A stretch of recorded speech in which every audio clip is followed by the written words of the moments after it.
So basically, I wanted to talk about my experience working at Jimmy John's.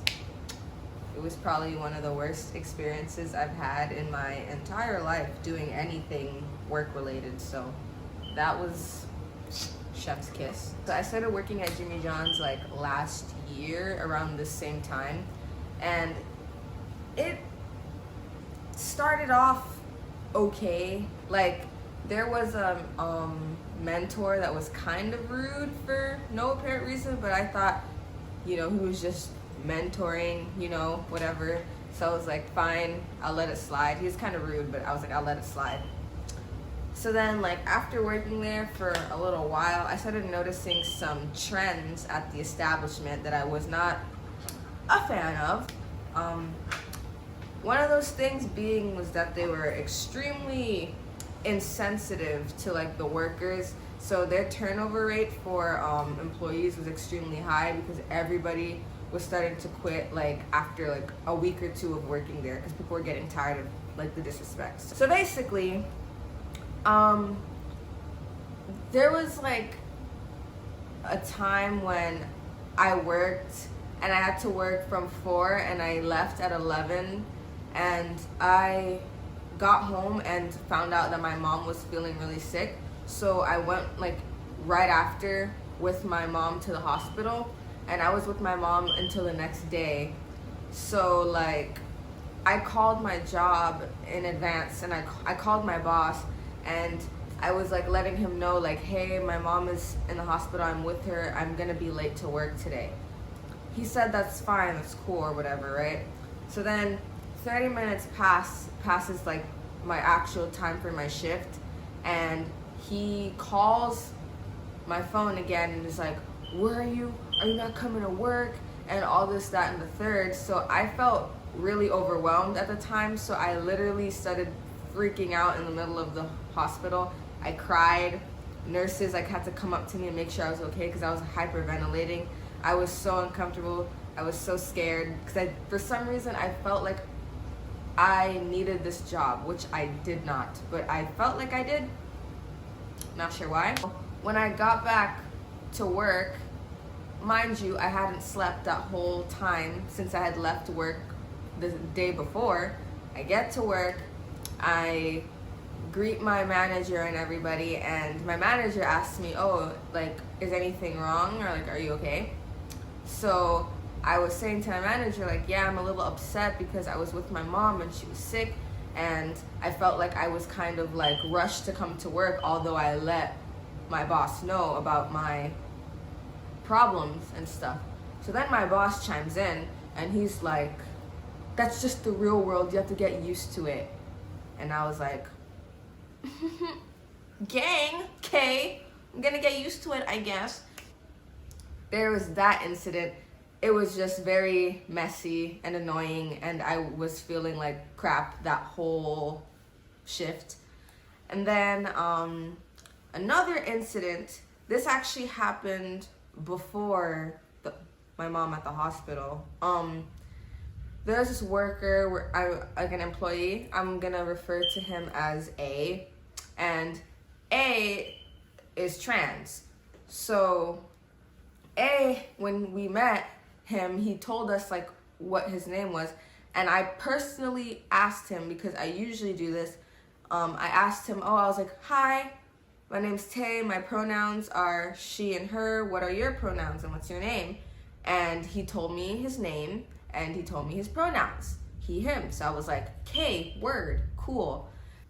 Our manager and our boss consistently would call him by his, his birth name, his dead name, instead of calling him by the name he asked to be called by. So it was kind of pissing me off because I was like, he asked for this one simple thing and to respect him, and you're doing this. And it just made my blood boil to the point where one day I got sick of it. He was out because his car wasn't working. So I actually was like asking, oh, do you guys know when A is coming back to work? And my manager was like, she's coming back so. And I was kind of just like, she. So Then I was like, why do you keep calling him that? And he was like, because it's she. And I was like, it's he. So, I mean, I don't know, like, I started getting annoyed, and I was debating with him, and I was kind of just like, it doesn't matter what he looks like to you. If your name is E, and I decide that I think you look like a W, and I'm gonna call you W, that's like not my decision to make. If that's what you want to be called, that's who you are, and that's it. Got into an argument about that, and then he was like, I think you care more about it than they do. And I was just like,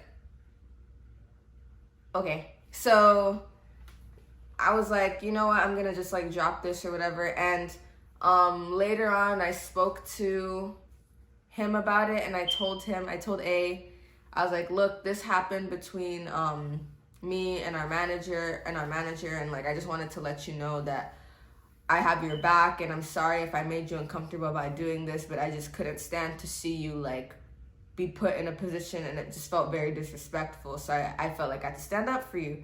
So Wig, he was grateful. He was like saying thank you for doing that for me. Like, he kind of says that like people do that to him, and he's just gotten over it, so he just lets it happen. And I just felt like it's so unfair that you have to feel like you should be okay with it because it's normal. And I'm like, it shouldn't be normal. So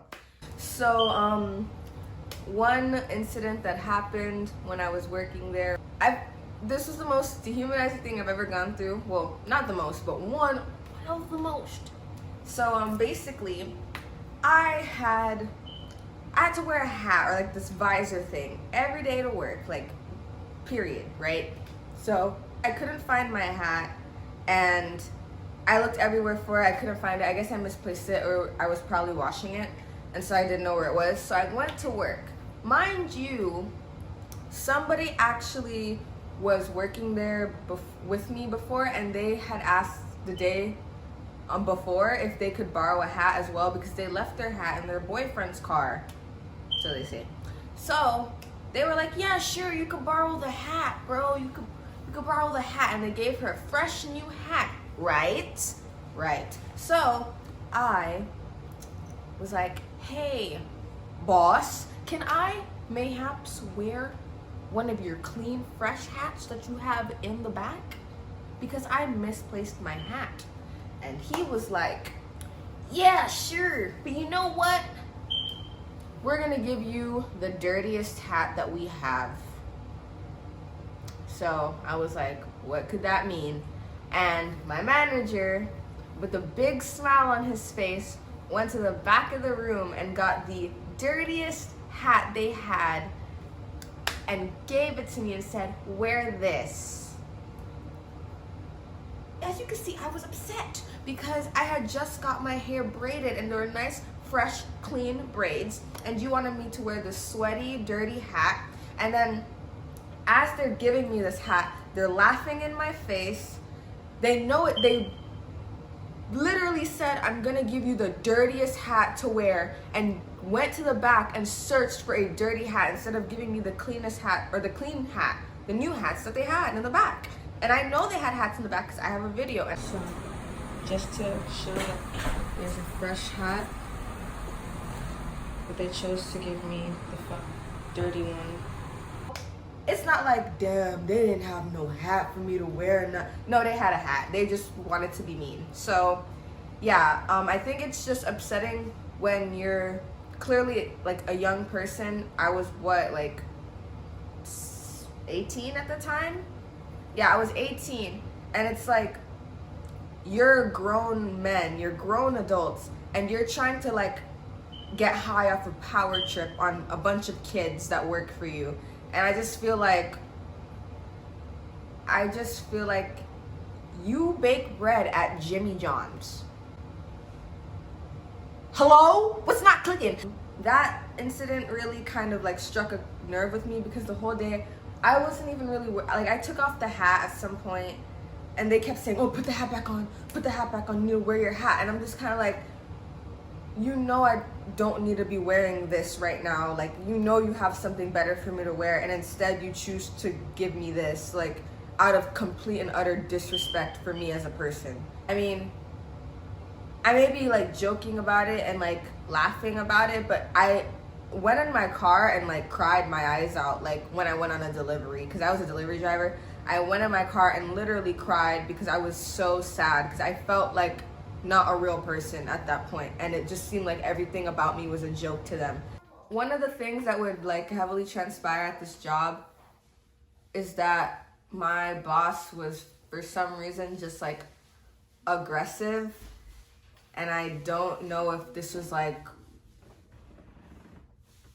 something was wrong at home. I don't know, but I wasn't there for this, so I can't 100% say what went down. But long story short, apparently someone made a sandwich incorrectly, and he got mad and threw the sandwich at the wall next to the person who made the sandwich.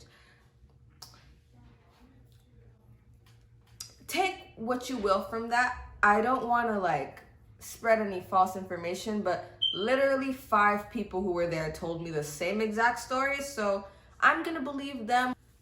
A concept with them is racism a lot.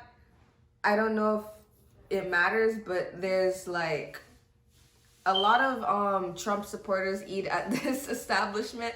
I don't know what that says to you, but I know what it says to me. It was one thing to deal with customers who are clearly off the henny, but it was another thing to deal with my own boss, who said borderline racist things to me that made me feel quite a bit uncomfortable.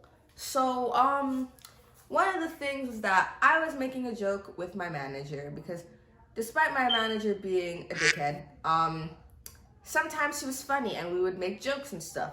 So I was getting a delivery, and the neighborhood was like a really good neighborhood. So he was saying to me like, "Oh wow, Tay, you live in that neighborhood, I bet." And I was like, "Nah, I damn near live like in the ghetto almost." And he was like, we were both laughing, you know, it was like chill or whatever. Then my boss comes in and is like, "You don't sound like you're from the ghetto." And I was like, "What does the ghetto sound like?" "Oh yeah, you're different. You're different from the rest of them because you're trying to go to school and get an education, and you're trying to get a job and do right by yourself." And I was just like, "Can I make a sandwich? What do you want me to do for you to not speak?"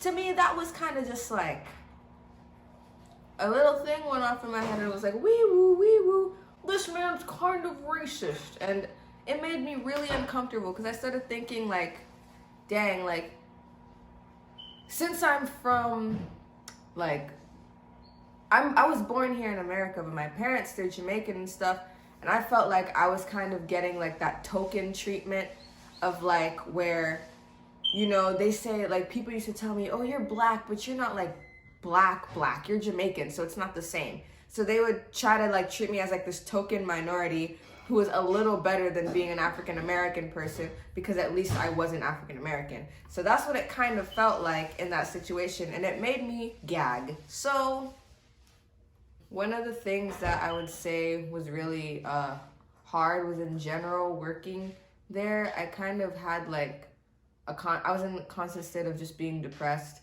and I kept thinking like I could do better for myself. I could be in a better place. Why am I doing this to myself? I literally don't need to even be working here. And it was just, I don't know why I felt like I couldn't quit the job. Like, I felt like I didn't want to be a quitter and just like drop it and just give up. But at the same time, there was points where I would literally get a huge migraine. Like, I would get a migraine while I was at work. I would throw up. I couldn't see anything because the light was like bright, and like, I couldn't see. And there was even times where I would be sick, clearly, and they would still ask me, "Oh, could you still do more hours? Could you still do this? Could you still do that?" And I'm kind of just like, I'm a delivery driver, and I cannot see. How would you like me to drive? They would make me feel bad for feeling sick and needing to go home. And I realized at that point that job in itself was just making me sick. And like going to school and then dealing with that, it was taking a toll on like my grades and whatnot. So I ended up quitting. I quit after my uncle passed away because that was kind of just like, it was becoming too much and they did not like really seem to care. So yeah, I just quit because I couldn't deal with it anymore. But yeah, that, even just thinking about it now, like it really kind of like drains my energy to even like talk about it because it sucked. And it feels like even when I talk about it, it feels like people downplay what I went through, and it's kind of like, oh, it wasn't that bad, it wasn't that serious. Yeah, thank you guys for watching. If you do watch through the whole thing, I appreciate you guys hearing me out. This was a really tough time for me, and I felt like it would be good to talk about it because I've kind of held it in for a really long time, for like almost a year now, and it feels nice to be able to just like let it all go. And hopefully other people see this and kind of get some kind of, I guess, relief from it, and knowing that things can get better. And if there's someone treating you a certain way, or you're working in a place where you're treated like poorly, honestly, quit. Like there's nothing worth like, just like there's nothing that is more than your worth as a human being. If it's messing with your mental health, if it's just best to quit and just move on to something else, because there's always something better for you out there. So yeah. Thanks for watching, period.